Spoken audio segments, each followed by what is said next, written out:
né? Essas reuniões nossas ficam, todas elas no canal de YouTube, é só chegar no YouTube, escrever Rebrasne que a gente acessa as reuniões anteriores, passadas, né? Então, no programa de hoje, a ideia era discussão de casos, e a gente acabou optando por discussão de caso, no singular. Nós tínhamos 2 casos submetidos, um da Luciana Feltran e um da Tamara Sigrist, que hoje ela é uma pós-graduanda aqui da Escola Paulista, mas esse caso já não vem daqui, esse caso já vinha de um trabalho fora daqui, que ela executava, e que ela queria trazer para a discussão, e a gente já acolheu o caso, já deu uma pré-discutida, e estamos, hoje, quem diz, a Tamara vai apresentar, a doutora Vera, discute com a Andréia, com a Luciana, e todo mundo fica livre para poder perguntar, abrir, discutir os aspectos desse caso, né?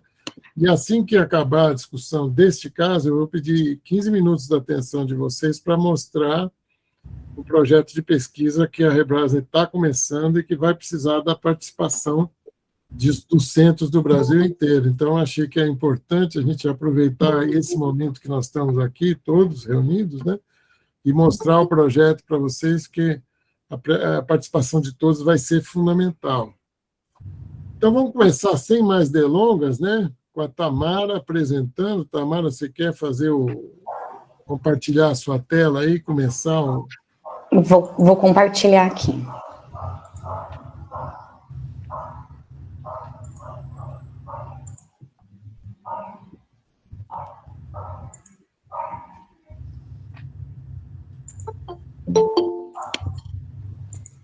Vocês estão conseguindo ver bem?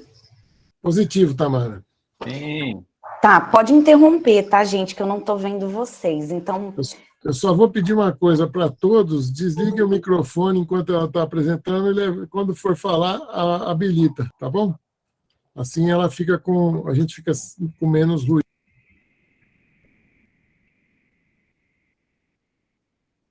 Vai, Tamara. Posso começar? Então, boa noite a todos.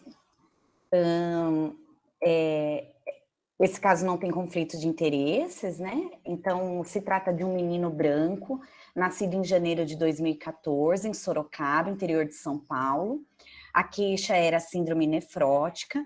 O paciente, ele apresentou primodescompensação em novembro de 2018, na época ele tinha 4 anos de idade, e foi durante um quadro de doença diarreica aguda.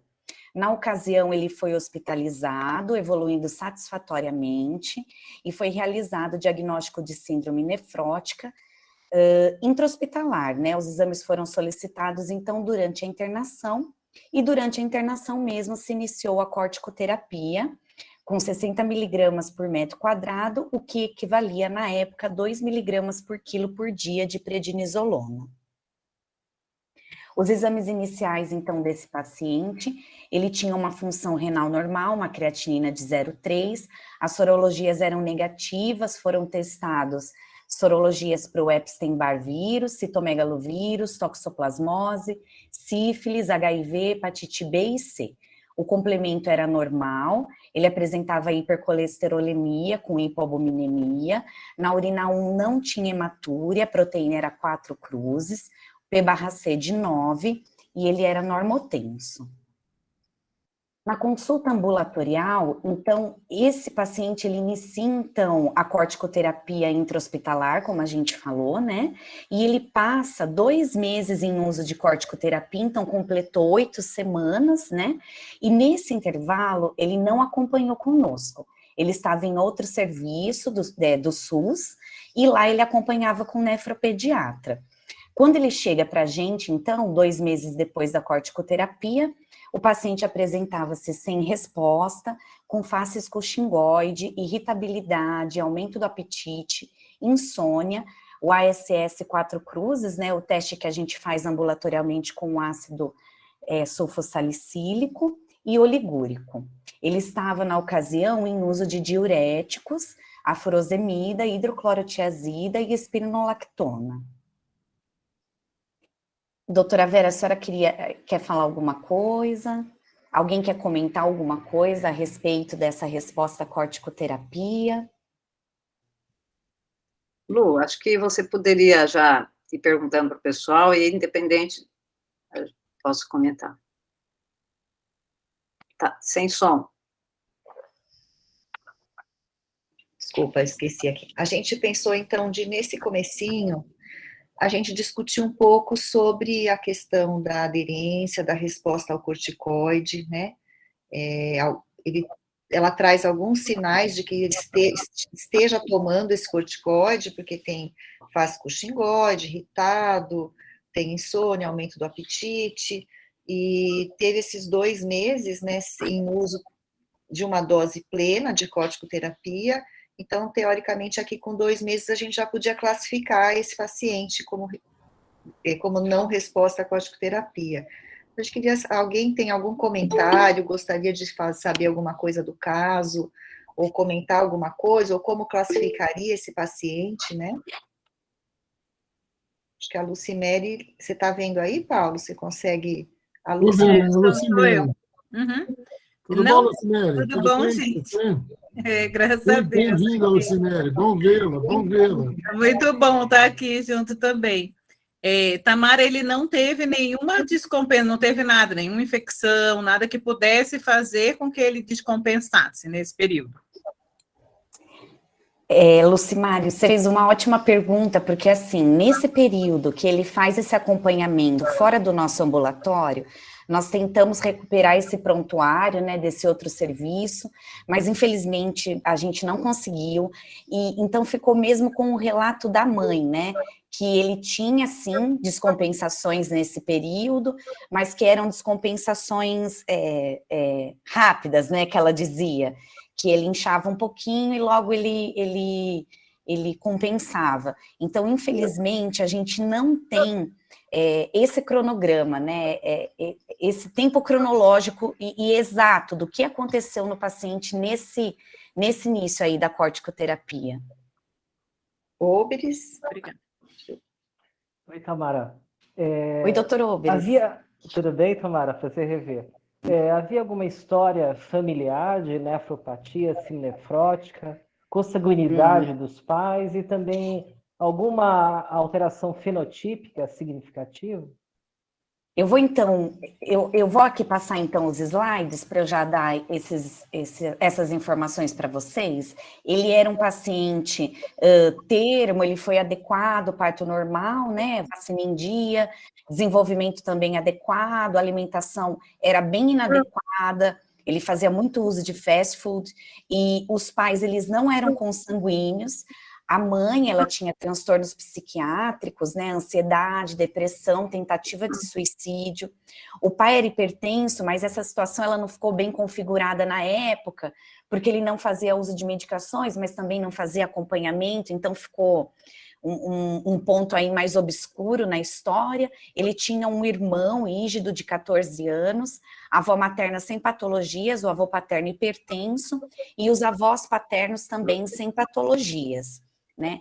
Aqui, só para pontuar, pessoal, é importante dizer que esses transtornos psiquiátricos da mãe, claro, a gente traz num histórico retrospectivo, né, aqui nos antecedentes, mas, infelizmente, para a gente isso foi se apresentando ao longo do acompanhamento, então não era uma situação que a gente já sabia de cara, então a gente foi meio que desvendando aí esse caminho ao longo do acompanhamento, né?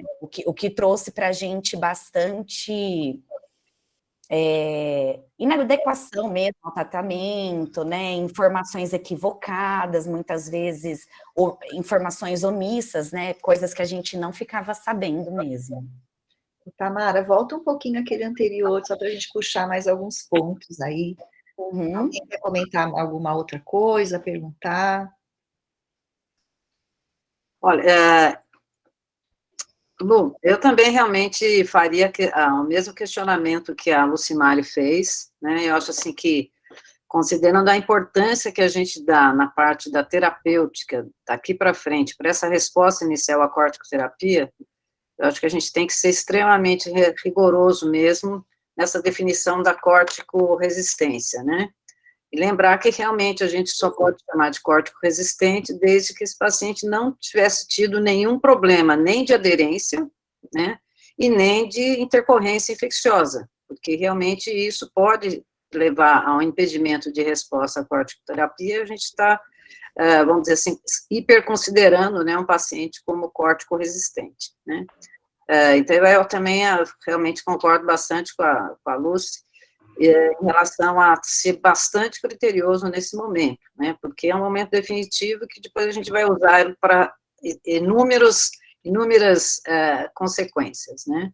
Eu não sei se você queria discutir também o uso de diurético na ocasião aqui, não sei se isso cabe a gente comentar ou não. Eu queria só chamar a atenção, né, que às vezes a gente, na alta do paciente, a gente não sabe quando esse paciente vai conseguir passar com o especialista, né, e esse monte de diurético aqui poderia ter sido um problema sério, né, para esse paciente, de fazer muito diurético, e ele podia ter feito alguma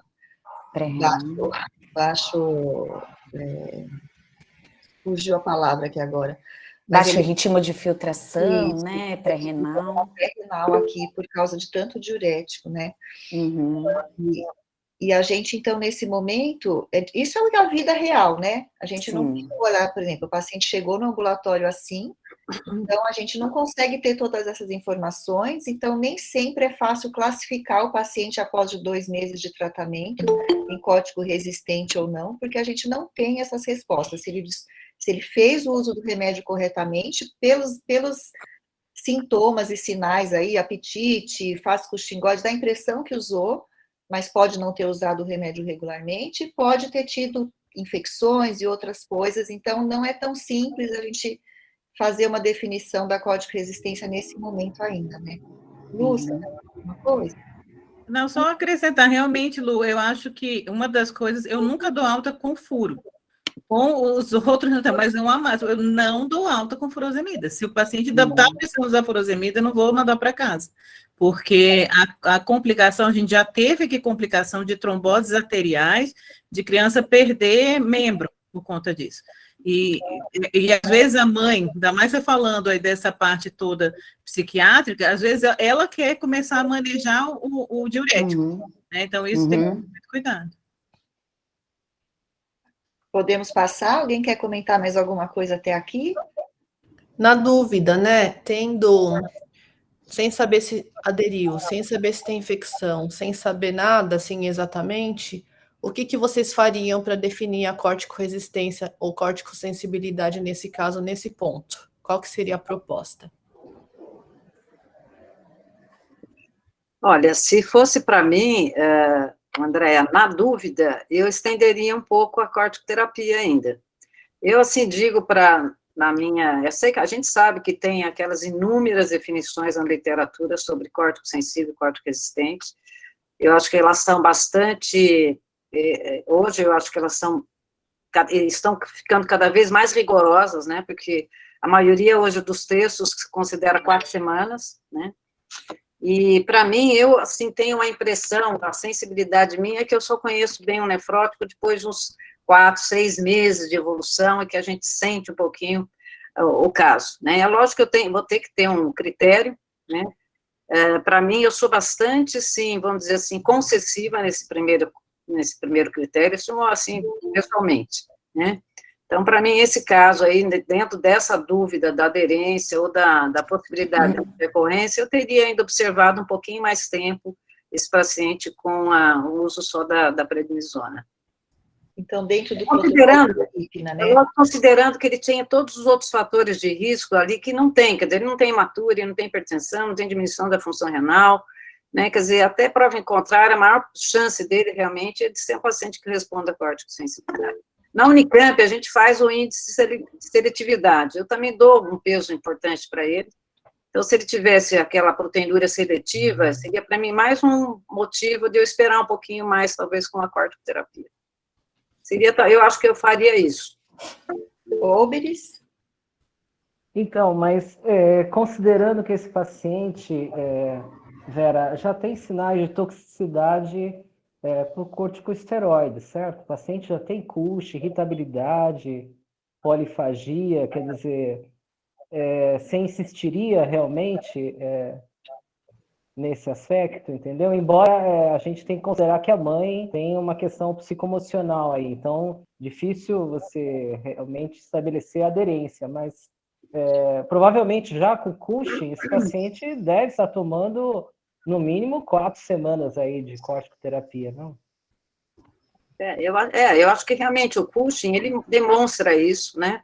Só que a gente não sabe na frequência com que ele toma um dia, outro dia não, outro dia sim, outro dia não. Mas eu até me bato mais na questão do quadro das intercorrências mesmo, né? Eu acho que assim, quando a gente recebe um paciente desse, eu gostaria que ele tivesse escrito aqui, ó, esse paciente tomou, tudo bem, regularmente, conforme a gente pode imaginar que sim, mas não apresentou nenhuma intercorrência infecciosa, ele não teve nenhum resfriado, ele não teve febre, não teve nada que pudesse ter impedido uma resposta mais efetiva da corticoterapia. Paulo? Eu queria só dar um depoimento de meu passado francês. Isso aqui seria igual a pulsoterapia na França, né? A gente faria 3 a 5 dias nesta dúvida, neste momento, porque é muito importante você dizer se esse paciente é ou não é córtico sensível. Isso é um divisor de águas para o prognóstico, para o que você vai conduzir o paciente. Então, eu defenderia mesmo, que eu acho a questão de estar com o xingoide pode ser um pouco idiosincrático, né? Embora eu concorde que é um indício de que ele tomou. O corticoide foi dado, né? Ele tomou. Não faz Cushing sem tomar corticoide, né? Então, mas eu acho que uma pulsoterapia seria interessante nesse momento. Só comentando isso, Paulo, realmente, assim, quando a gente reviu, até na apresentação nossa da corticoterapia, o guideline francês, ele é assim mesmo, né? Quer dizer, se ele tiver com 8 semanas, 6 semanas sem resposta, ele acrescenta a pulsoterapia, né? Eu acho que isso talvez minimizasse o aspecto ali da aderência, né? Mas, assim, realmente, para mim, eu não tenho a experiência de fazer essa pulsoterapia. Eu realmente, minha conduta sempre manter ainda de oral. Eu acho, assim, a questão do Cushing-Gode aqui, a gente não, eu não chamaria isso toxicidade, quer dizer, é um efeito colateral da corticoterapia que a gente vê, né, porque toxicidade, assim, a gente estaria, talvez, exagerando um pouco no termo, né, é um efeito colateral que é realmente esperado, aí, e pode ser até um marcador do uso da medicação, né, mas eu acho que está dentro do esperado pelo tempo da corticoterapia. Estou só Luciana, fechando essa parte. Se a gente estivesse seguindo o protocolo do IPNA, 8 semanas de corticoide em dose plena, se não houve nenhuma intercorrência no período, se a gente tem ideia de que foi feito o tratamento correto, a gente vai classificá-lo como síndrome nefrótica córtico-resistente e passar para a conduta de córtico-resistente. Seria esse o protocolo, né? Cabendo todas essas discussões que a gente teve aqui. Com ou sem pulso, eles deixam em aberto o pulso quando existe a dúvida, né? acho que o Cadigo também vai na mesma linha da IPNA, né? Ou seja, a questão da pulso é uma questão francesa, é lógico que muitos utilizam, né? Só para comentar isso. Né? Podemos passar? Vamos lá, Tamara. Então, a conduta ambulatorial, então, após essas 8 semanas, né, foi iniciado o desmame do corticoide e solicitada a biópsia renal. A biópsia renal, ela foi feita, então, o resultado veio para a gente em fevereiro de 2019, era uma biópsia aí não tão adequada, né, com apenas 13 glomérulos, depósitos mesangiais com IgM, positivo, né, 1/2 cruzes, doença de lesões mínimas, e infelizmente o laboratório ao qual o convênio ele era, o laboratório que era credenciado ao convênio, ele não possuía o equipamento para fazer a microscopia eletrônica, então infelizmente esse paciente não realizou a microscopia. E aí a gente queria saber de vocês, novamente, comentários aí sobre a biópsia, sugestões na conduta nesse momento. Então, esse paciente foi taxado como um córtico resistente, né? E a primeira conduta foi realização da biópsia e começou a reduzir o corticoide. queria que alguém comentasse, alguém não faria biópsia nesse momento, essa biópsia está bem indicada nesse momento, o que seria a conduta aí? Quem gostaria de falar?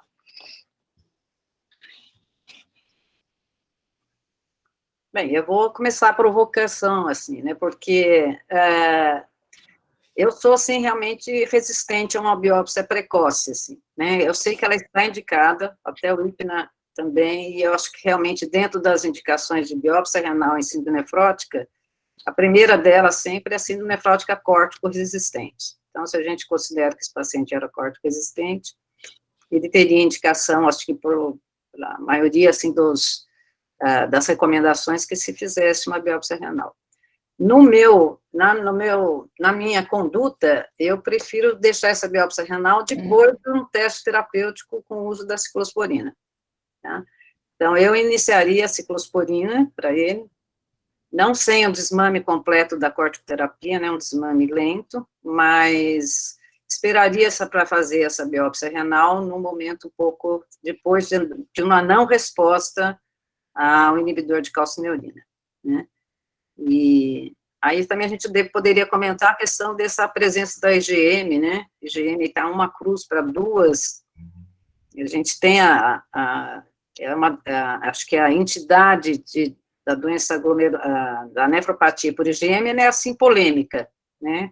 Tem a turma que acha que ela só é uma transição entre uma lesão mínima e uma esclerose focal, outros pensam como ela sendo uma entidade, mas, em geral, eles sugerem que seja um depósito de 2 para 3 cruzes, né, aí parece um pouco mais leve.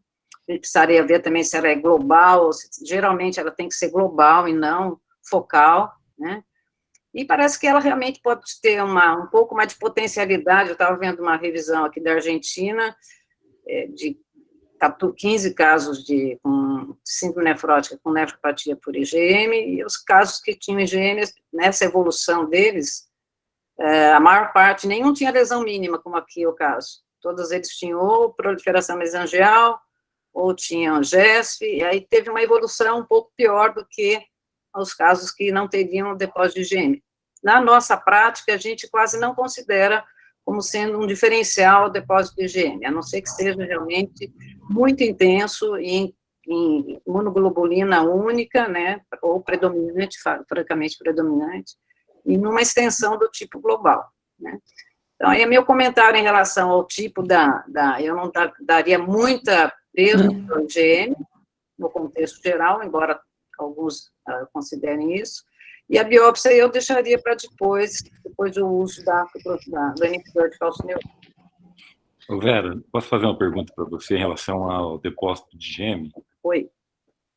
Qual que é a porcentagem de biópsias que tem um depósito mesangial leve, como esse caso aí? Olha, eu não sei leve junto com outros depósitos, eu não sei te dizer. Leve, exclusivo de IgM, ele é bem pouco frequente. É pouco frequente. Mesmo leve, é pouco frequente. Como isolado e exclusivo o IgM, por exemplo, nesse levantamento dos autores aqui, eram de 200 biópsias, 213, eles encontraram 18 com depósito de IgM exclusivo, e aí eles não ponderaram se era uma cruz, 2 ou 3. Parece que, teoricamente, se coloca mais de 2 para 3 cruzes, porque imagino que uma cruz deva ser muito frequente. Tá. É isso que eu queria saber. Obrigado. Eu acredito que, assim, idealmente, está indicada a biópsia, né? A gente faz a biópsia depois dessas 6, 8 semanas. E, no caso, também estaria indicado um sequenciamento genético, já, né? Nessa situação, na hora que você, idealmente, se tiver um resultado rápido, até para ajudar na decisão da próxima imunossupressão. Então, normalmente a gente segue bem esses critérios após a definição da corticoresistência, a realização da biópsia, e quando a gente consegue também de realização do sequenciamento genético. Eu queria só fazer uma provocação, usando a palavra da Vera, que eu acho. Porque assim, eu faria a biópsia, acho que estudo genético estaria indicado. Agora, seria uma doença de lesão mínima, já que eu tenho imunofluorescência para IgM, do ponto de vista de conceito puro, a lesão mínima, imunofluorescência negativa, certo? Então, é uma grande discussão. Os casos que a gente viu com nefropatia por IgM sempre chamou a atenção que eram casos mais arrastados e difíceis de abordar, né? Então, eu só provoco aí a questão se é uma lesão mínima ou não, já que tem IgM, né? E eu queria saber também se C3 tinha IgA, porque aqui não está dizendo que não havia outros depósitos, só para confirmar. Não haviam outros depósitos. E eu queria emendar, Tamara, uma coisa que, dentro da pergunta do Obelis aí, que eu acho que quando a gente trabalha com biópsia renal, existe um grupo de patologistas que não é muito grande, que tem especialidade em ler biópsia renal, né? E que quando essa leitura é feita por pessoas não especializadas, o resultado é muito mais difícil. Você tem ideia de que aquela pessoa que leu tinha background de patologia renal ou não? Não, eu não tenho ideia. Mas se fosse para chutar, eu chutaria que não. Eu queria só puxando a sardinha para a genética, o que tem se comentado muito agora é que se a gente conseguir um resultado de genética rápido, e a gente está caminhando para isso, acho que daqui a algum tempo a gente chega nisso, a gente poderia talvez excluir a necessidade da biópsia renal. Então, idealmente, se a gente faz o diagnóstico de cótico resistente, a indicação do teste genético já está feita. A gente conhece as dificuldades do nosso país, mas se a gente tiver o resultado do teste genético, eu posso tirar essa criança da necessidade de uma biópsia em muitos casos. Então, o teste genético aqui estaria bem indicado. Preferencialmente, eu também indicaria primeiro o teste genético, começaria a cefosporina e depois faria a biópsia. Mais alguém quer comentar? Vamos para a evolução. Eu só quero falar uma coisa, gente. Olha, isso aqui é uma mudança muito importante que a gente está vivendo agora, essas opiniões da gente colocar o teste genético, porque não é a mesma informação, é uma camada a mais de informações que o teste genético traz, mas a disponibilidade do teste genético é uma realidade hoje em dia, né? O custo ele vai abaixando cada vez mais, e é uma coisa que há 20 anos atrás era impensável, hoje em dia é factível. Então, é importante que a gente tenha em mente essa possibilidade, que ela existe, é real, é uma coisa que dá para batalhar e conseguir. Né? Regina? Oi, Lu, tudo bem? Tudo bem? Tudo jóia. E assim, eu faço TI, mas assim, esse teste genético, como que a gente pede, né? Como que a gente faz quando a gente está com essa criança dentro da UTI, os nefros daqui, porque a gente tem muita dificuldade até de fazer a biópsia aqui na região. Então, o teste genético, a gente...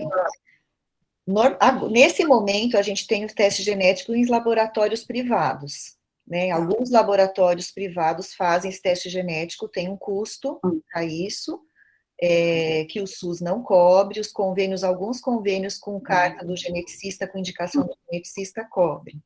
Pode ser feito um painel genético para síndrome nefrótica, ou um exoma, ou até um genoma, mas geralmente o painel ou o exoma. E para quem mora fora, por exemplo, eles encaminham um cotonete que você pode fazer a pesquisa ou do raspado da mucosa jugal, ou uma coleta de sangue. E eles fazem esse resultado. A questão é o custo e também o tempo. Tem esse teste, não sai tão rápido, mas também não está diminuindo o tempo de espera. Eu acredito, em alguns casos mais urgentes, a gente consegue isso em 15, 20 dias, né? E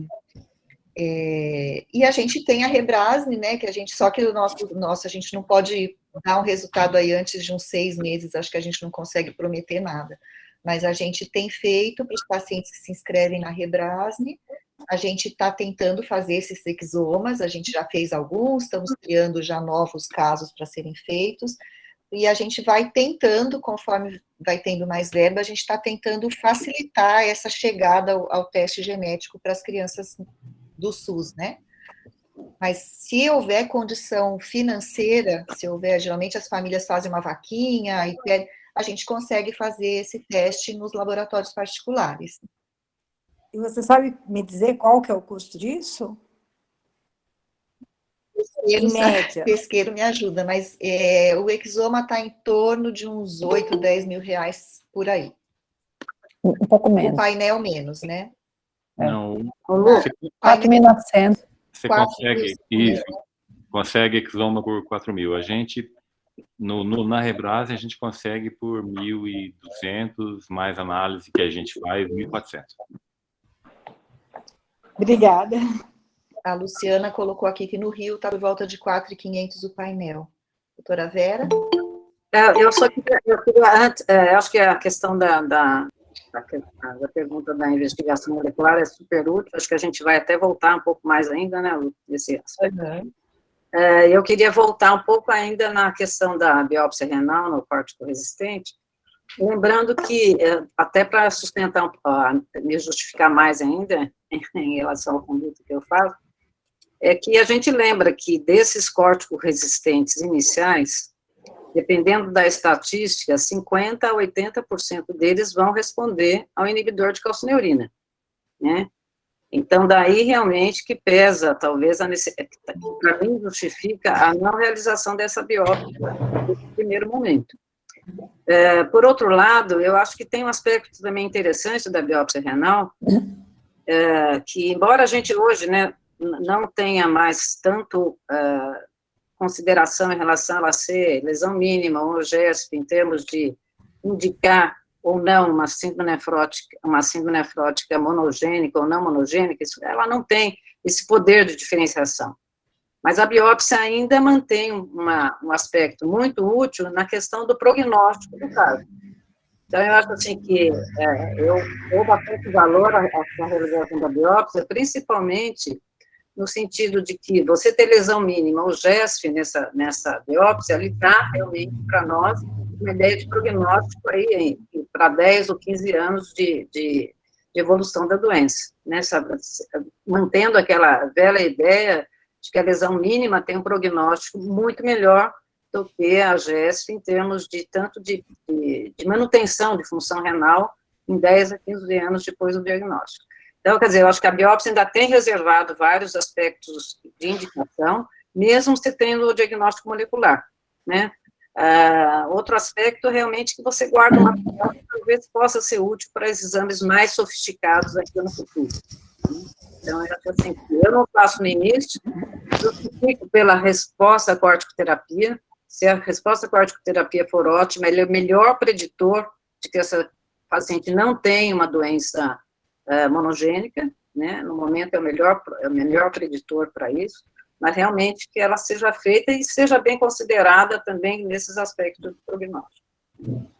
A Roberta levantou a mão. Oi, gente.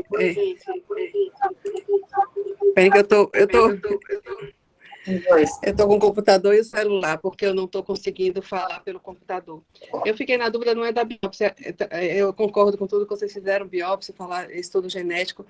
A dúvida é sobre o desmame de corticoide. Esse paciente provavelmente vai precisar fazer algum imunossupressor, né? Provavelmente ciclosporina, é o mais indicado no paciente córtico resistente, mas geralmente eu não desmamo. Qual é o desmame de corticoide que vocês fazem nesses casos? Eu geralmente passo uma dose um pouco menor, de 1 mg por quilo, porque a gente sabe que existe um efeito sinérgico, quando você bota algum outro imunossupressor, existe um efeito sinérgico com outro imunossupressor, né? Então, geralmente eu mantenho 1 mg por quilo dia. Vocês fazem como? Vocês botam em dias alternados? Doutora Vera, quer comentar? É que o desmame está aqui e a ciclosporina está em outra página, né? Eu até faço uma dose menor, como você está colocando, em dias consecutivos. E assim que o paciente melhora, a gente tenta diminuir mais rápido o corticoide em dias consecutivos ou dias alternados. Eu confesso que eu acho que dentro da aderência, os dias alternados também mais um motivo para não aderência. Então, muitas vezes, dependendo do caso, realmente, eu faço dias consecutivos e, pelo menos, mantenho 6 meses dessa corticoterapia em dose decrescente. Os estudos clássicos que usam inibidor de calcineurina os primeiros, né, em síndrome nefrótica córtico resistente, eles usam dias alternados desde o início da ciclosporina. E começa com em torno de 40 miligramas por metro quadrado, ou 1,5 miligrama por quilo, e vai fazendo uma redução, assim, a cada 3, 4 semanas, mantendo esse total aí por 6 meses, né? Então, assim, a maior parte dos estudos que usam o inibidor de calcineurina não córtico resistente fazem associado com a corticoterapia por pelo menos uns 6 meses em dose decrescente. Então, só se a gente estivesse no protocolo, seguindo o protocolo do IPNA, seria a introdução da ciclosporina, teste genético e ou biópsia, redução do corticoide para 40 miligramas metro quadrado dias alternados. Seria essa a conduta do protocolo IPNA nesse momento. É igual dos clássicos. Pode seguir, Tamara. Ok. Então, aqui a gente fez uma evolução, né, em forma de gráfico, acho que para ficar melhor também para o nosso entendimento. Então, aqui na abscissa a gente vai ter a linha do tempo, né, e aqui na ordenada é a proteinúria urinária. Aqui eu só queria levantar um adendo. Essa escala, ela não está perfeitamente proporcional, tá, gente? Porque aqui também a proteinúria, em alguns momentos a gente consegue a proteinúria de 24 horas, em outros momentos apenas o ASS, tem a questão da mãe de não fazer os exames, o convênio de glosar quando a gente pede os exames mais de uma vez num período de 30 dias, né? Então, a vida real mesmo. Então, aqui, como a gente já tinha conversado, ele está com corticoide em dose alta, passaram-se essas 8 semanas. Quando ele chega, então, para a gente começa o desmame desse corticoide para 40 miligramas metro quadrado em dia alternado, numa redução que varia de 3 a 4 semanas. E com essa biópsia, né, que a gente já viu ali no slide anterior, a gente inicia, então, a ciclosporina, juntamente com a redução do corticoide, né, conforme a clínica ajudar a gente. Bom, e aí, o que surpreendentemente mostrou para a gente é que esse paciente, ele tem uma redução da proteinúria, e aqui a gente toma como base que ele tinha inicialmente um P/C de 9, essa proteinúria, assim, ela decai vertiginosamente, assim, é bem rápido essa resposta, né?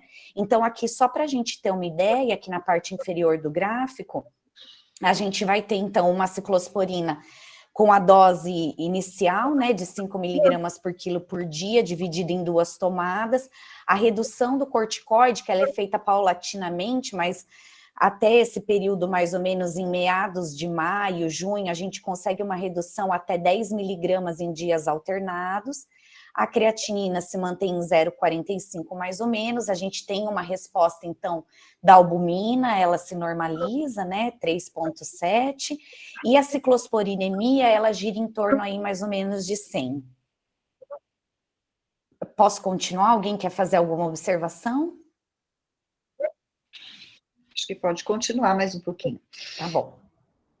Então, aqui, pessoal, mais ou menos aí em maio de 2019, a gente começa a ver que esse paciente, ele volta a ter ali uma proteinúria, não chega a ter característica nefrótica, tá? É uma proteinúria subnefrótica, mas nesse período aqui, é quando a gente começa a desvendar essa história da mãe, dos transtornos psiquiátricos, e toda essa questão que até então, para a gente, obviamente, numa primeira consulta é impossível, né, a gente conseguir identificar esse cenário, e aí ele vai se mostrando aí mais lúcido para a gente nesse período pós-início da ciclosporina. E por que eu digo isso? Porque a gente vai ver que ao longo da evolução, a gente percebe que a criança, na mesma dose de ciclosporina, ela apresenta ciclosporinemias muito oscilantes, né? Então, aí a gente levanta várias questões, como, por exemplo, será que a mãe está colhendo mesmo no nadir né, fazendo a coleta adequada no nadir, conforme a gente explica, né, 1 hora antes da próxima tomada da manhã? Será que ela está fazendo superdosagens, subdosagens da ciclosporina? Será que ela está passando muito tempo sem dar a medicação? E aí, mais ou menos, quando ela tem o evento, então, né, da tentativa de suicídio, é mais ou menos quando ele tem esse pico da proteinúria novamente, que, voltando a dizer, ele não chega a ser nefrótico, mas ele tem um aumento para mais ou menos uns 35 miligramas por quilo por dia de proteinúria, e aí a gente resolve, então, iniciar o IECA, e nesse período é quando a mãe, então, tenta o suicídio, fica mais ou menos uns 20 dias a criança sem tomar medicação, então daí o pai e a madrinha, eles assumem o cuidado com a criança nesse momento. Aqui a gente introduz o IECA com bastante cautela, né, fazendo a função renal semanal, vendo esse paciente praticamente semanalmente, e aí ele mantendo também a dose da ciclosporina, desculpa, esqueci de falar, passando esse corticoide, então, para diário, mesmo nessa dose mais baixa, a gente passa ele para diário. Em alguns momentos a gente aumenta um pouquinho essa dose e a gente consegue aí uma melhora da proteinúria. Alguém quer falar alguma coisa? Eu vou passando, Pode tá? passando, Tamara. Tá, eu vou falando então. Então, nesse período aqui, que a gente inicia o IECA, então de agosto até mais ou menos dezembro de 2019, ele apresenta recidivas, se eu não me engano, no período apenas uma hospitalização, né, uma recidiva que precisa de hospitalização, e aqui, como a gente conversou, então, a gente mantém o IECA, mantém o corticoide, mantém a ciclosporina, ele ainda apresenta uma albumina tocada, né, de 2,5, uma creatinina de 0,4, a ciclosporinemia, como eu falei para vocês, ela começa a se configurar melhor, né, a gente percebe que tem alguns valores de 60, que vão até 145 de ciclosporinemia, e aqui a gente arrepia os cabelos, né, por conta da nefrotoxicidade da ciclosporina, e como eu comentei aqui, a proteinúria, ela vai girando nesse período em torno de 25 a 35 miligramas por quilo por dia, aí, então, uma resposta parcial. Nesse momento, em paralelo, a gente tenta, via CROSS, né, algum centro especializado mesmo, não no intuito de simplesmente transferir o paciente, mas para a gente unir forças mesmo, e de um centro onde a gente conseguisse um respaldo maior, porque na vida real a gente sabe como funcionam os convênios, né, e todos os trâmites que a gente tem que ter para algumas condutas que a gente tem que tomar aí. Então, a gente acaba, em conjunto com a família, obviamente, propondo, então, um acompanhamento em parceria, né? Então, aqui nesse momento, em janeiro de 2020, a gente consegue uma vaga no Hospital São Paulo, para nossa alegria, só que, infelizmente, nesse período, o paciente para de acompanhar com a gente tenta ligação para a família, enfim, para tentar essa retomada aí de acompanhamento em conjunto, mas em resumo, nesse período de janeiro de 2020 até mais ou menos agosto de 2020, o paciente só acompanha no Hospital São Paulo, e segundo o relato da mãe novamente, porque a gente não teve acesso a esses documentos, a mãe conta para a gente que foi suspenso o corticoide, o IECA, e a criança ficou mesmo só com a ciclosporina, o que na dose de 6 miligramas por quilo por dia foi só mesmo reajustada às custas do peso mesmo da criança, né? Alguém quer comentar alguma coisa? Acho que pode vir até o fim, Tamara, e aí eu comento. Aí a gente fala no final, né? Então, aqui, em agosto, mais ou menos setembro, perdão, mais ou menos de 2020, essa mãe volta a nos procurar novamente, né, na clínica. O paciente se encontra descompensado nesse retorno, ele tem uma creatinina de 0,31, uma albumina baixa, perdão, de 1,6, e aqui, então, a gente volta à retomada do corticoide, tá? E aí a gente volta para a dose, já que ele estava sem uso nenhum, a gente volta para a dose de 60, aqui tá errado, é 60 miligramas por metro quadrado por dia. Desculpa, pessoal, aqui essa dose está errada. E nesse contexto, a gente pede uma segunda biópsia, né? Pensando em que sentido, e aí a gente pode super abrir uma discussão sobre isso, né?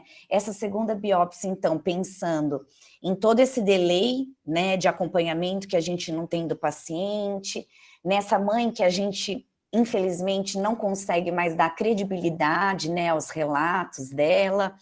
E será que ele teve uma nefrotoxicidade à ciclosporina?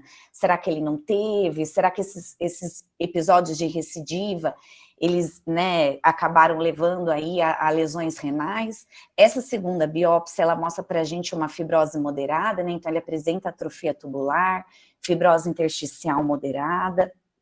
E aí a gente tenta, então, ir para um segundo caminho, que seria o uso do micofenolato, juntamente com o corticoide, né, mantendo o corticoide.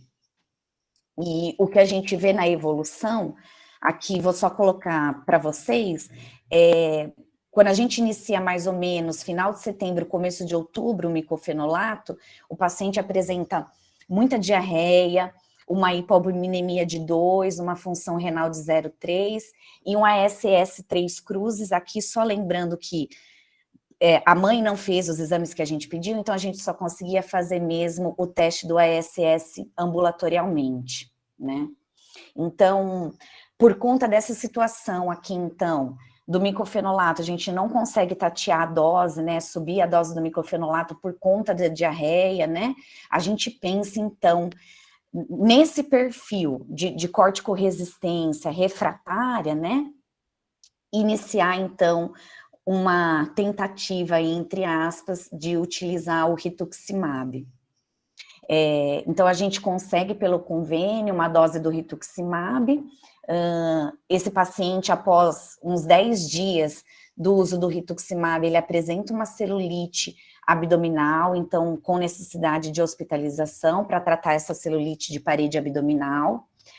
Apresentou febre na ocasião, enfim, a clínica era de celulite de parede abdominal, então a gente acabou por não fazer mais nenhuma dose do rituximab.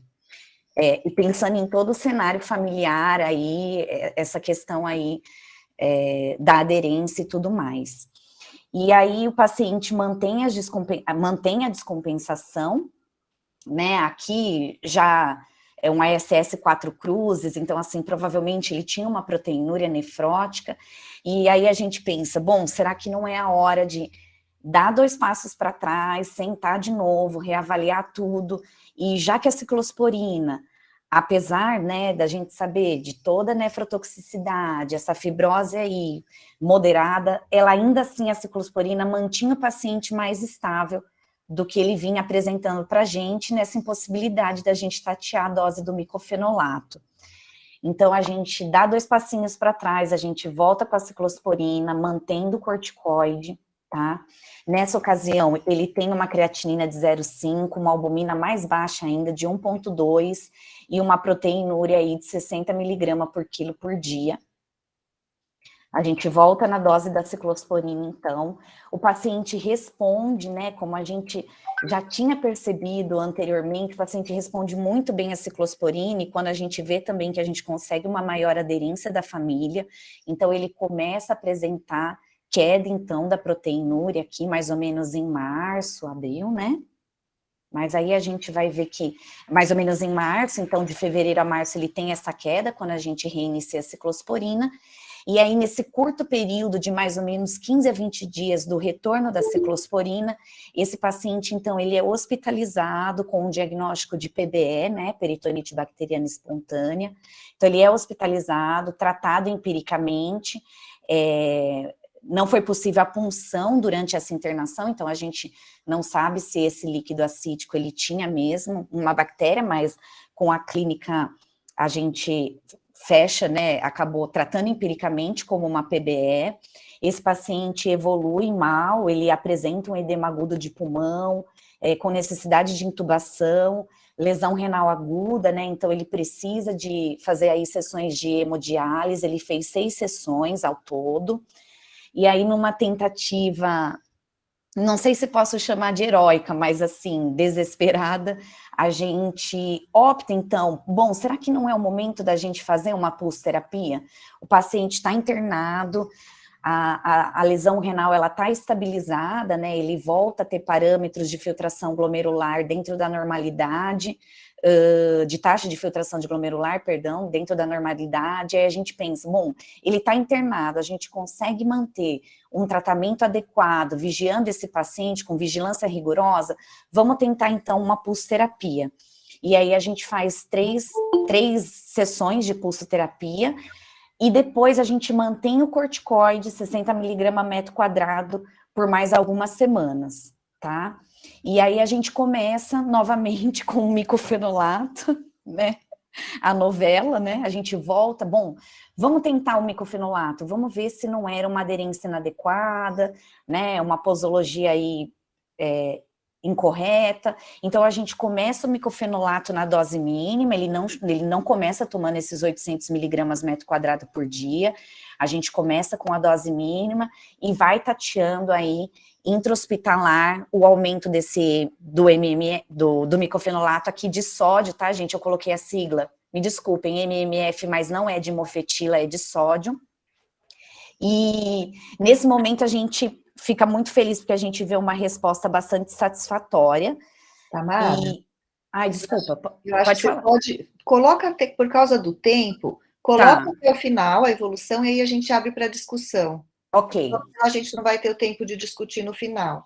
Legal. E aí a gente também coloca o IEC, então, nessa situação e ele responde.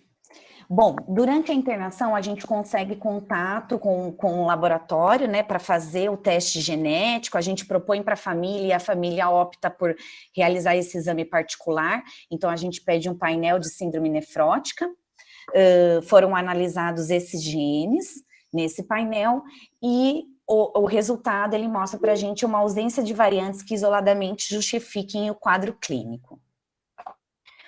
Atualmente, esse paciente está com micofenolato, então 800 mg metro quadrado por dia, a prednisona, ela se encontra em 30 mg em dias alternados, o enalapril, 0,65 mg quilo dia, e a espironolactona, 1,5 mg por quilo por dia, porque esse paciente, ele apresentava muita hipopotassemia também, então foi introduzido também por conta disso. O paciente, ele segue estável atualmente, os exames, ele tem uma creatinina, uma função renal normal, uma albumina também normal, função tireoidiana dentro da normalidade também, colesterol, triglicérides, vitamina D de 50, né, a gente faz aí um pulso de vitamina D no meio do caminho porque era muito baixa, e a proteinúria de 114 mg a dia. Gente, esse é o último slide. Vocês querem que eu volte no gráfico da evolução? Acho que podia deixar o gráfico e a gente abre as discussões. Doutora Vera, quer começar? Ok. Doutora Vera?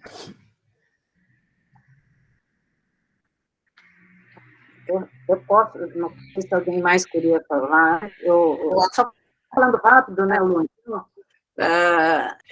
Esse período no Hospital São Paulo, eu entendia que ele tinha ficado sem proteinúria, mas é um dado que é desconhecido, né, nesse período aí. Isso. Uhum. Eu acho, assim, que realmente é um paciente que era córtico-resistente, vamos dizer, a resposta dele era córtico-resistente, ele respondeu muito bem a psicologia, né? Esse dado faz eu pensar que ele não tenha realmente a normalidade monogênica e não deve ter uma doença genética, foi comprovado pelo painel, né, também nenhum dos, acho que são 30, que a gente contou ali, 30 genes numa alteração. Eu acho assim, a biópsia, para mim me surpreendeu a biópsia ter a fibrose, que acho que é leve e moderada, né, porque pelo tempo da ciclosporina, em geral, a gente pensa em fazer pesquisa na biópsia renal após 2, 3 anos de ciclosporina, né? Então, não sei se realmente outros aspectos, né, o IECA junto, que aumenta a nefrotoxicidade, ou até várias intercorrências que ele possa ter tido aí nesse período aí de baixo débito, também podendo contribuir aí para a fibrose, né? O uso do micofenolato, eu acho que realmente o paciente com muita diarreia, a gente lembra que quando o paciente está descompensado, ele vai ter mais droga livre, vai ter mais efeito colateral mesmo. Então, ele é melhor para manutenção do que para indução da remissão. O rituximab, a gente também lembra que em paciente crótico resistente, acho que a André colocou bem isso já anteriormente, também não é, ele vai ser uma resposta menos efetiva mesmo do que para o paciente recidivante frequente. Lembrar que realmente, quanto menor a idade, também o rituximab responde pior, né, e nesse caso também você teve uma complicação infecciosa. Assim, para mim, talvez eu não teria feito a segunda biópsia, talvez eu tivesse continuado com a ciclosporina. A opção de a gente mudar de inibidor de calcineurina, eu acho que é difícil aí, porque não sei se vai aceitar o tacrolimus, né, pela forma de ação, né. E eu acho assim que agora, na evolução dele, eu acho que para você diminuir essa corticoterapia, que está em 30, você vai ter que aumentar a dose do microfenolato, né. A dose está aquém.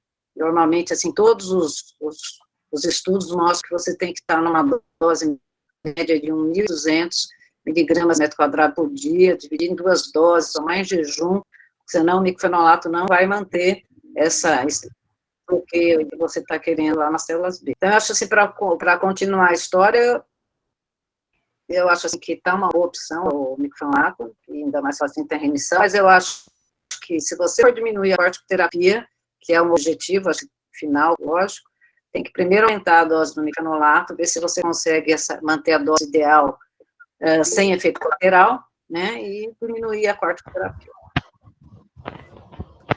Andréia? Eu só queria comentar, doutora Vera, que essa dose que eles colocam é do microfenolato sódico, então 800 por metro quadrado é mais ou menos equivalente a 1.200 da mofetila, não seria isso? Né? Porque a gente sabe dessa equivalência da dose, né? 600 miligramas, 500 miligramas da mofetila, 360 do sódico. Então, essa dose, pelo que eu entendi, é do microfenolato sódico. Então, ele já está com uma dose relativamente boa aí de microfenolato. A impressão que dá que, de fato, ele respondeu com a pulso, né? Não sei se também, inicialmente, ele também responderia com a pulso. A gente consideraria ele um córtico não resistente, né? Até porque ele ficou bem depois com o microfenolato. Então, assim, olhando a evolução, a minha impressão é que, claro, que ele não respondesse nessa época do microfenolato, que ele estava descompensado. Então, você colocar o microfenolato numa fase que o paciente está extremamente descompensado, de fato, a resposta vai ser pequena, né? A gente precisaria esperar a resposta do corticoide. A mesma coisa do rituximab, né?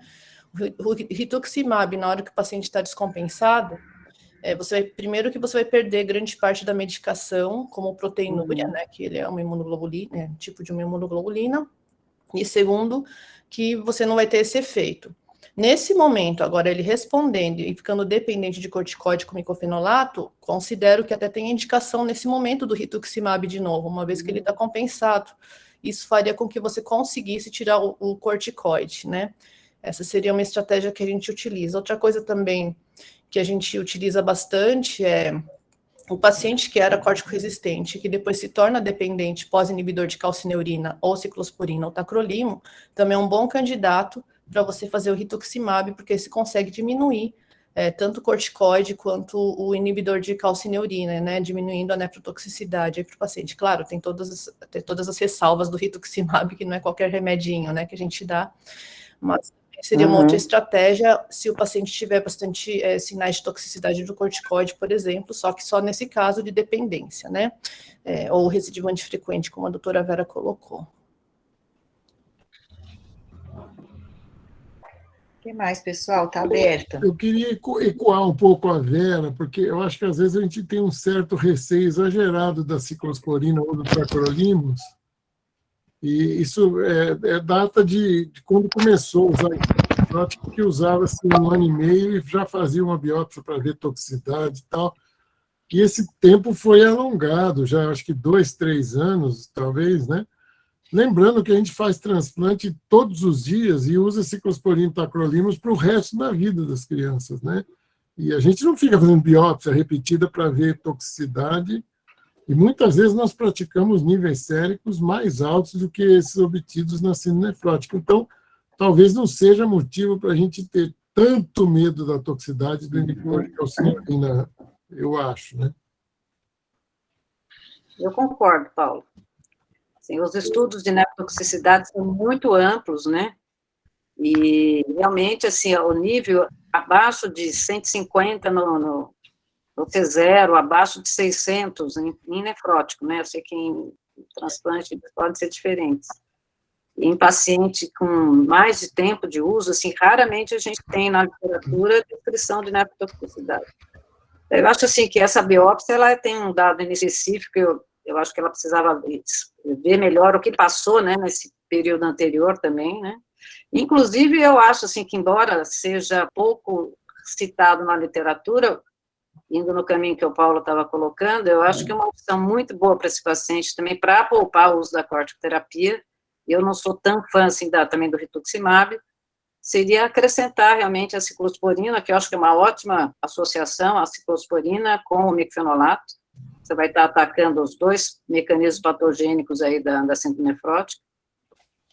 Eu acho que seria também uma outra opção para você fazer na hora que você vai ter que fazer esse desmame da corticoterapia. Acho que todo o segredo é a monitorização do nível sérico, né? Então, assim, mais recentemente, a gente é muito preocupado com o nível sérico. E só queria colocar, assim, uma pergunta aí para todos, também em relação ao tacrolimus, né? Parece, pelos estudos, alguns estudos recentes, que também essa toxicidade é um pouquinho menor aí a longo prazo, né? Pensando em função renal quando comparado à ciclosporina, também é uma outra questão aí.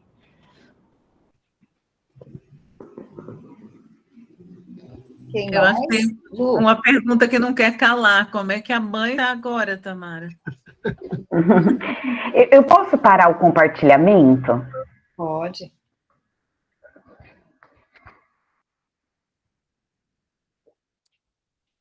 Coitada, ela não está vendo ninguém. Ela Eu não estou vendo. Porque agora que eu sei, a Tamara não acompanha mais esse paciente. Ela está em outro, está em uma... Não sei se você tem essa informação, Tamara, de como está a mãe. Eu não sei se o Raul ainda está aqui com a gente. Raul saiu agorinha. Ah, que pena. A gente ia falar, toca Raul, né? Pra gente falar. Então, o Raul atendeu esse paciente semana passada. Ele me contou que, assim, a mãe parece, assim, mais adequada. Enfim, quando eu saí de lá, a mãe ela já tinha me contado que ela tinha começado acompanhamento psiquiátrico, os acompanhamentos na psicoterapia, e eu acho que o evento da hospitalização, da hemodiálise, eu acho que, de certa forma, apesar da gente saber que o transtorno psiquiátrico é algo real, a gente precisa dar valor a isso, mas eu acho que toca ver seu filho numa situação que, né, bastante grave, como ele se apresentou, né, e acho que a família como um todo acabou aderindo melhor, né, o pai, a madrinha, então, assim, acho que melhorou essa rede de apoio, que eu não sentia isso quando a gente acompanhava ele, né, então acho que agora ele tem esse suporte melhor, e o Raul falou que ele tá bem, aparentemente, clinicamente não tá descompensado, solicitou, então, os exames aí para dar seguimento.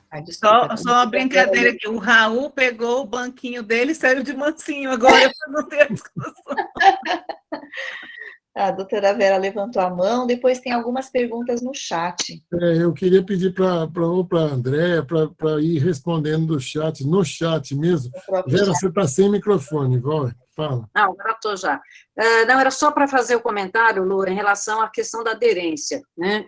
E eu fiquei surpresa que eu fui procurar na literatura que tinha de estudo de aderência e síndrome nefrótica, e a coisa é pouquíssima relatada.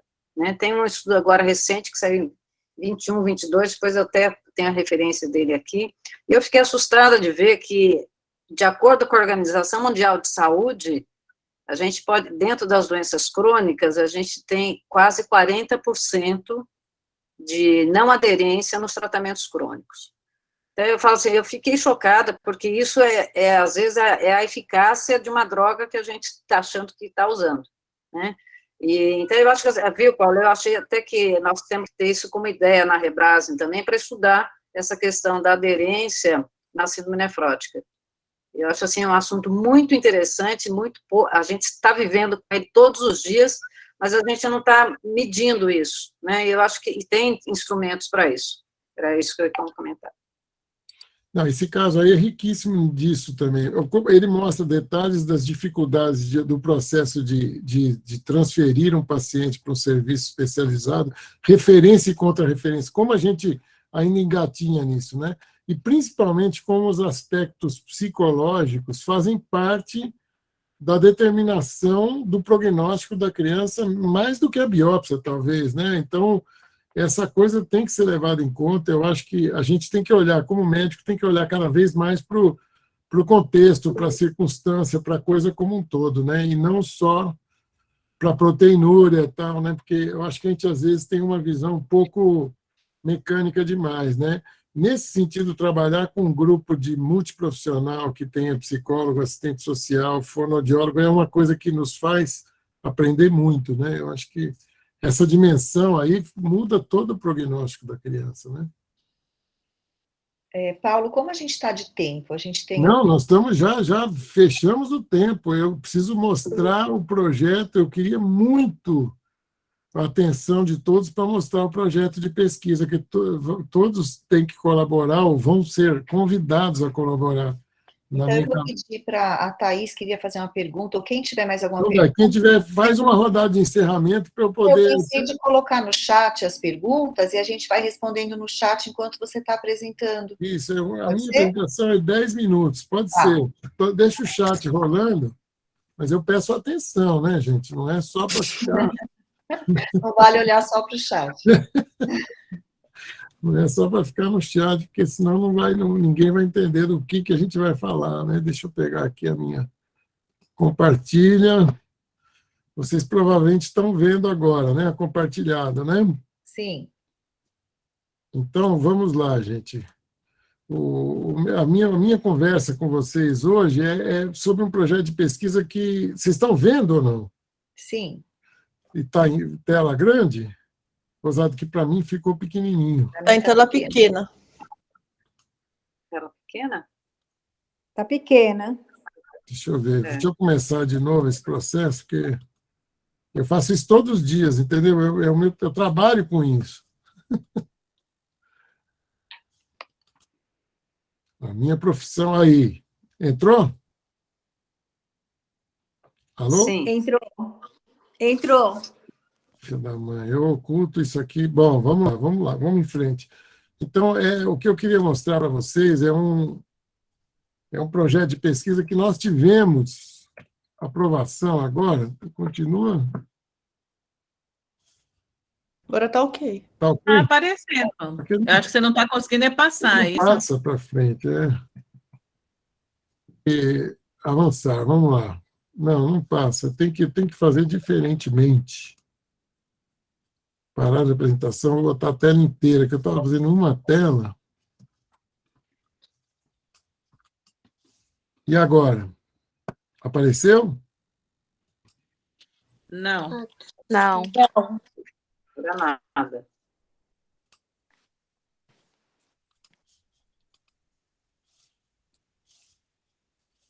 Vamos lá. Aparece? Alô? Sim. Sim, agora apareceu. Então, essa pesquisa, gente, eu já tinha falado para vocês várias vezes, é uma pesquisa observacional, multicêntrica, e a gente pretende criar uma amostra representativa dos centros de nefrologia pediátrica das todas as regiões geográficas do país, para coletar retrospectivamente dados por via telefônica, internet e visitas de um pesquisador do estudo para fazer, com o objetivo nosso é simples, é ter uma noção de incidência e prevalência da doença nas crianças, da síndrome nefrótica, né? Conhecer a frequência de síndrome nefrótica córtico-resistente, o padrão e uso e frequência de resposta aos imunossupressores não esteroides, ter um pontapé inicial de 2 atividades importantes, que é um registro brasileiro, e também selecionar centros que estejam interessados para participar. Não é possível. Continua vendo? Continua, tá bom. Centros para a construção de uma coorte prospectiva de síndrome nefrótica pediátrica. Para nós, esse é o objetivo final esse é um primeiro passo para chegar nisso, né? E, por último, a gente incorporar a avaliação do impacto da pandemia da Covid, né? Para a gente fazer essa amostra, eu levantei os dados de internações hospitalares por síndrome nefrótica no DataSUS no período de 2018 a 2019, 12 meses. E a gente enxergou lá, nesse período aí, 3.105 internações únicas, porque teve gente que internou de mais de uma vez. Nós tiramos só as internações únicas de cada paciente, né? Durante esse período lá. E está aí por região geográfica, aqui embaixo, Sudeste, que tem mais, Nordeste em segundo lugar, Norte, Sul e Centro-Oeste. Isso atende à distribuição da população, né? Então, nós fizemos uma estratégia de amostragem que dividindo os centros em dois grupos, os centros que atenderam menos que 15 naquele período e os centros que atenderam 15 ou mais pacientes naquele período. São 50 centros que atenderam 15 ou mais pacientes, e a gente tem uma ideia de visitar os 50 centros que têm campeões de audiência, né, que tem mais pacientes. A gente faria uma visita pessoal lá, nós temos duas pesquisadoras que, inclusive, estão conosco aqui, a Amanda e a Débora, são visitadoras do serviço, do projeto, né, e elas vão em cada um desses centros para levantar o número de casos aqui, não vai ser 2019, vai ser 2021 para 2022, ter a incidência e prevalência e revisar em cada centro 25 prontuários, tentando formar uma amostra representativa do Brasil, que eu penso em torno de 1.200 casos, para atender esses objetivos aqui, incidência, prevalência, padrão de uso de esteroide, e etc. E os outros casos, que são 573 hospitais que têm menos que 15, eles serão contactados 150, uma amostra de 150 por telefone e internet, e a gente só vai perguntar o número de casos novos e prevalentes naquele período, não é mais de 2019, 2021, que a gente teve um baita atraso por causa do começo da pandemia, e a FAPESP segurou o projeto, tudo foi aprovar só agora, tá certo? Então, eu queria ver para vocês que esse grupo, que é os 150 centros que tem poucos casos, vão ser contactados por telefone ou internet. E vão dar só informação sobre o número de casos novos e o número total de casos. E enquanto que os outros 50, 100% deles serão visitados pela pesquisadora, e a gente vai levantar 25 casos em cada um deles, né? Tem uma ficha do centro, que dá informações sobre o centro, cadastro do centro, como é que é, e isso todo mundo vai ter, os 150 e os 50 que são visita pessoal, né? E depois tem a ficha do paciente. Então, a gente quer deixar bem claro que nós não vamos pegar nenhum dado sensível dos pacientes, nós não vamos pegar nome, CEP, nome de mãe, nada disso. Essa ficha aqui, hoje eu tirei até as iniciais do nome, que eu estava conversando com as pesquisadoras hoje à tarde, que eu vi isso na apresentação, falei, nós tiramos as iniciais do nome também. Tem os dados clínicos dos pacientes, os dados da biópsia, da primeira, da segunda, anomalias extra-renais, as drogas que o paciente tomou e a classificação final que o paciente recebeu e se teve ou não estudo genético e o que ele fez, o que deu. Tem campos abertos também com informações que acham relevantes, né? E eu acho que é bastante sensível que a participação de cada centro seja grande, porque as meninas que vão visitar, elas não têm a intimidade com o sistema de prontuário de cada um dos centros. É preciso que tenha alguém do centro, ou um residente, ou um médico, que possa colaborar com a gente, né? E no fim desse processo, a gente pretende selecionar pelo menos 10 serviços para compor uma coorte. Porque isso que nós estamos fazendo agora é um levantamento retrospectivo de frequência e distribuição dos casos, né? A gente vai ganhar potência e tração para pesquisar e fazer cooperações mais robustas em nível nacional e internacional quando a gente tiver uma coorte prospectiva de crianças com síndrome nefrótica. A nossa ideia é montar pelo menos 10 centros que queiram colaborar, e incluindo de 100 a 200 pacientes no prazo de 3 anos. baseado no interesse do serviço, que quem quiser, né? No grau de captação, serviço tem que ter bastante doente, né? O grau de endogenia, quer dizer, são pacientes que ficam ali no centro, não fica trocando toda hora, né? Se tiver prontuário informatizado, facilita, laboratório clínico acreditado e realizar biópsia renal também. A distribuição desejada é um centro no centro-oeste, um no norte, 3 no nordeste, 4 no sudeste e 1 no sul, pelo menos para começar essa coorte, né? E como desfechos disso tudo, a gente quer ter no fim de 2023 um número de incidência e prevalência, a frequência de síndrome nefrótica corte resistente, o perfil de uso dos demais imunossupressores, um registrinho nacional já funcionando, selecionar centro para construir a coorte e um diagnóstico do impacto da Covid.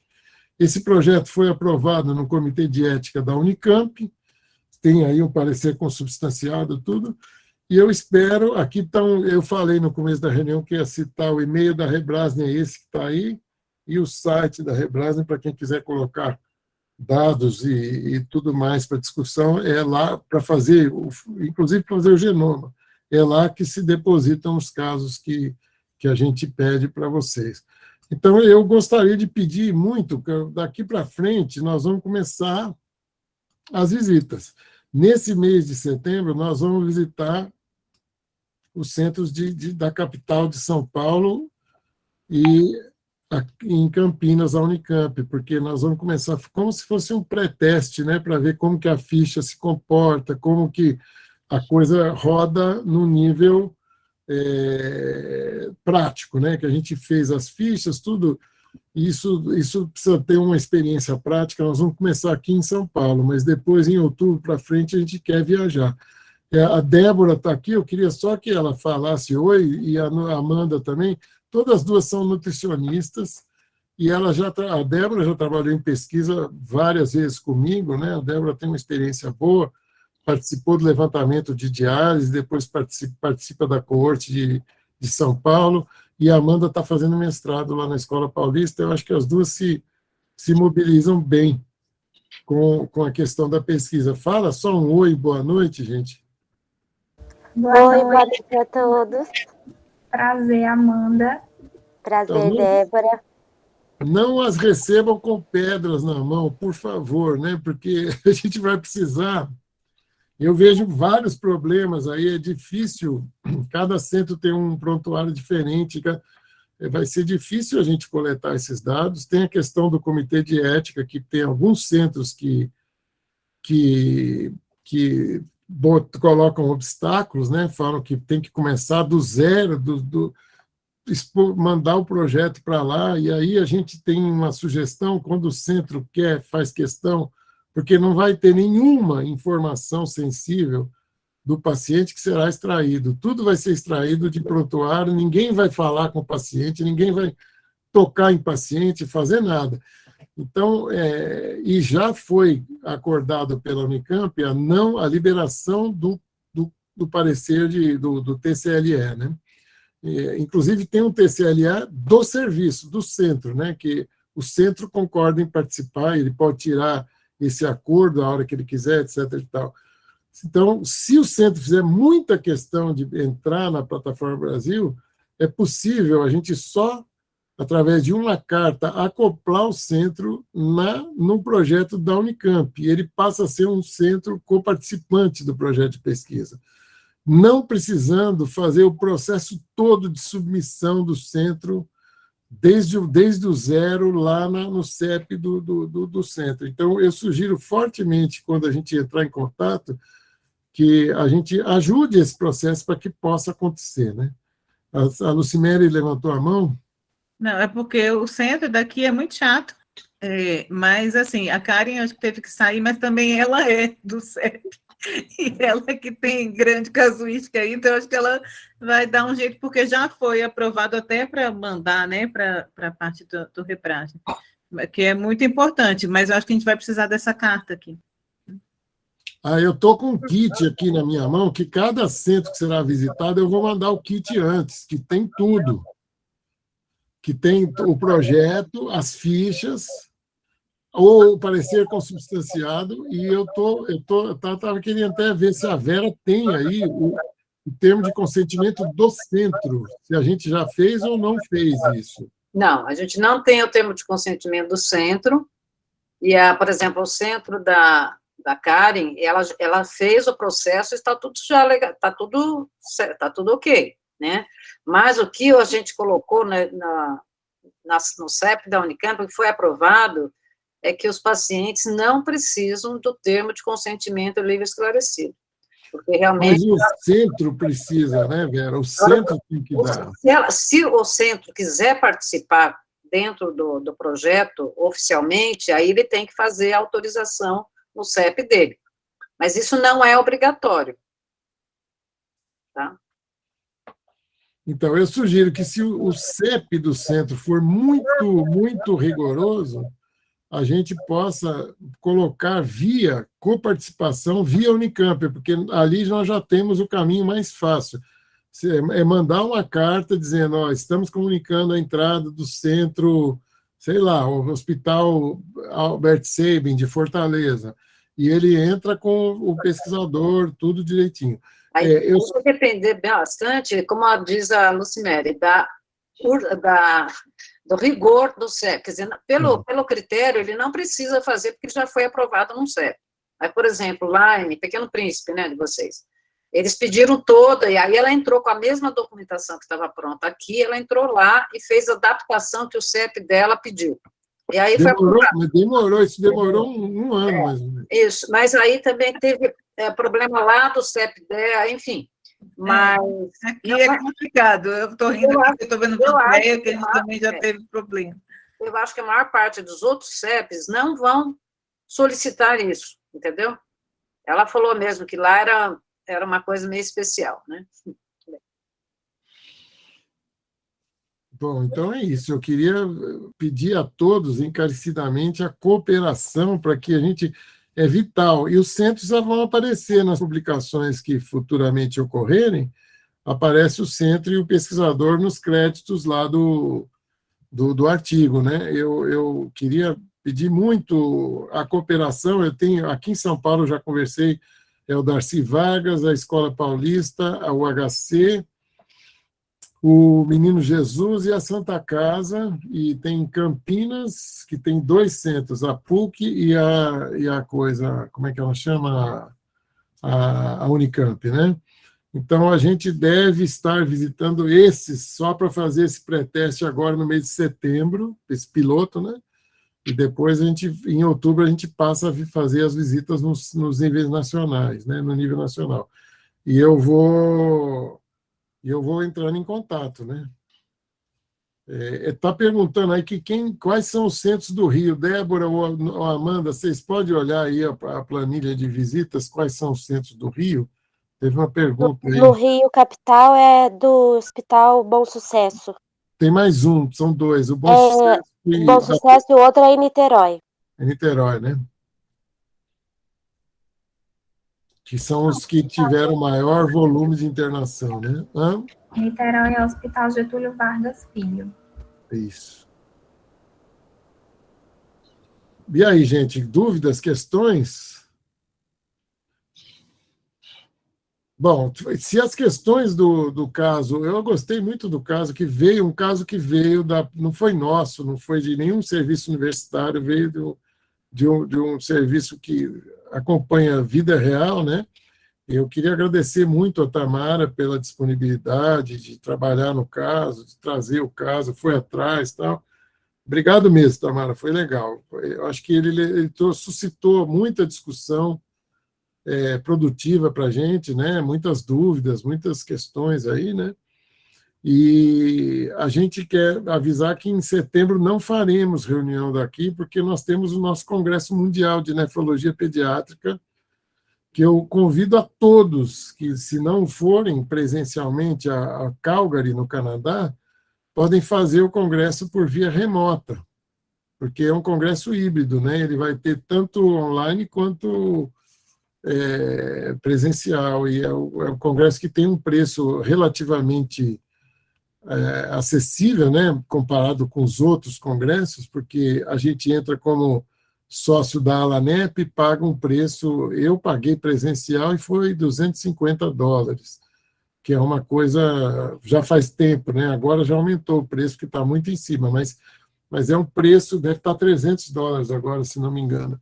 É um preço até que, comparado com os congressos que a gente vai, que geralmente é $700, $800, é um preço até que mais acessível, né? Então, eu sugiro fortemente. Aí, talvez, pode fazer um gruminho, né, de 3, 4 pessoas, fazer uma inscrição e assistir junto, tal. É uma coisa viável, né? Então, a gente vai estar lá em setembro agora no Canadá, e depois tem um congresso de transplante em Buenos Aires, e logo depois tem o brasileiro de nefrologia em Florianópolis. Então, nós estamos com o mês de setembro completamente tomado. Por esse motivo, a gente não vai fazer a reunião, a gente vai voltar em outubro. Eu comunico para todo mundo aí por via internet, né? Vamos falar um tchau aí, gente? Que alguém quer falar um encerramento? Ô, Bris, dá um encerramento para nós aí. Então fala, Lucimere, eu fiquei tão feliz de te ver, faz um encerramento para nós aí, Lucimere. Gente, é bom estar aqui de volta, né? Eu gostaria de ser presencial, infelizmente não vou para Calgary, não vou me arriscar pegar uma viagem tão longa agora, né? Fiquei triste porque realmente era a oportunidade de ir para lá. Ainda estou considerando se vou fazer virtual ou não. Virtual sim. Estou considerando ainda. Mas é um prazer, gostei muito, Tamara, realmente, né, da gente ter aí essa discussão, e eu acho que seria muito importante a gente ter mais discussões. O que eu acho que a gente vê é que realmente a gente tem uma pluralidade aí de condutas muito grande, né? E vai ser interessante esse estudo, e a gente gosta de ver essa parte dos estudos multicêntricos justamente por conta disso. As meninas, não sei se são as duas que vêm, não, cada uma vai para um canto. Cada uma vai para um lugar, né? Então, é melhor vir um pouquinho mais no final do ano. Hoje está despencada a temperatura aqui em Curitiba, então, eu sei que em São Paulo também está, né? Mas é melhor vir um pouquinho mais para frente. A gente está numa transição também daí dos prontuários para ser prontuário eletrônico. Alguma coisa pode ser que melhore. A gente tem, eu acho que em muitos lugares aí tem ainda muito prontuário de papel, e eles estão escaneando para ficar anexado ao prontuário eletrônico. Então, vai dar um trabalhinho aí para coletar as coisas, mas é viável, né? O Sul é a Amanda, né? Não, o Sul é a Débora? Não, sou eu que vou. Está programado para quando? É 2013, 2023, né? Não, o Sul é outubro. Terceira semana de outubro. Beleza. Tá bom? Gente, boa noite para todo mundo. Boa noite, gente. Muito obrigado. Boa noite. Boa noite. Tchau, tchau. Tchau, tchau. Boa noite, tchau. Bom, interrompi a gravação. Vamos deixar fechando. Se alguém ficar aqui no coisa, ele não para isso aqui, viu? Interromper a gravação.